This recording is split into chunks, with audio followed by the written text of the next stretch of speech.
പലപ്പോഴും നമ്മൾ വർക്കൊക്കെ കഴിഞ്ഞ് ഇറങ്ങാൻ നേരം കൊളീഗ്സ് ആരെങ്കിലും ഒന്ന് പുറത്തു പോകാം, ഒരു കോഫി കുടിക്കാമെന്ന് പറയുന്ന സമയത്ത് അയ്യോ കുഞ്ഞുവാ വീട്ടിൽ ഒറ്റയ്ക്കാണ്, എനിക്ക് പോയേ പറ്റൂ, ഒരുപാട് ധൃതി കൂട്ടി വീട്ടിലേക്ക് ഓടി വരുന്ന നമ്മൾ പലപ്പോഴും ചെയ്യുന്നത് എന്താണ്?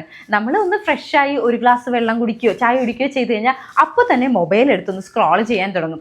ഇങ്ങനെ നിങ്ങൾ ചെയ്യുമ്പോൾ കുഞ്ഞുവാവയ്ക്ക് വേണ്ടിയിട്ടുള്ള നിങ്ങളുടെ ഏറ്റവും വിലപ്പെട്ട സമയമാണ് അങ്ങനെ ഇല്ലാണ്ടായി പോകുന്നത്. വീട്ടിൽ ചെല്ലുമ്പോൾ കുഞ്ഞുവാവ ചെയ്ത ഒരു 100 കൂട്ടം പ്രശ്നങ്ങളുടെ ലിസ്റ്റ് ആയിരിക്കും മുന്നിലേക്ക് വരുന്നത്. റിമോട്ട് തല്ലി പൊട്ടിച്ചു, കാറുകൾ എടുത്ത് എറിഞ്ഞു, കസേരയുടെ മുകളിൽ നിന്നും ചാടുന്നു, അത് നശിപ്പിച്ചു, ഇത് നശിപ്പിച്ചു. ഇങ്ങനെയൊക്കെ ചെയ്യണം. ഇങ്ങനെ ചെയ്താൽ മാത്രമേ അവർ കുഞ്ഞുങ്ങളാവുകയുള്ളൂ. നോർമൽ 2 കുട്ടികളുള്ള വീട്ടിൽ മൂത്ത കുഞ്ഞ് 1 വയസ്സ് ഡിഫറൻസേ ഉള്ളെങ്കിൽ പോലും നമ്മൾ അവനെ ഗ്രോൺ അപ്പ് ബേബി ആയിട്ട് അങ്ങോട്ട് കൺസിഡർ ചെയ്യും.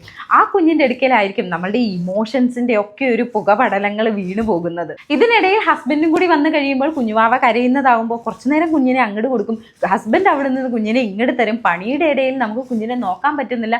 അങ്ങനെ കുറേ പ്രശ്നങ്ങൾ വരും. നമ്മൾ വെറുതെ മൊബൈൽ ഒന്ന് കോൾ ചെയ്യാൻ എടുക്കുന്നവർ പോലും 10-20 റീൽസ് എങ്കിലും കണ്ടിട്ട് എന്തിനാണ് ഞാൻ ഫോൺ എടുത്തത് എന്ന് പോലും ചിന്തിക്കുന്ന ഒരു അവസ്ഥയിലൂടെയാണ് ഇപ്പോൾ കടന്നു പോകുന്നത്. കുഞ്ഞുങ്ങളുമായി നമ്മൾ ഇന്ററാക്ട് ചെയ്യണം, ഫിസിക്കലി ആൻഡ് മെന്റലി.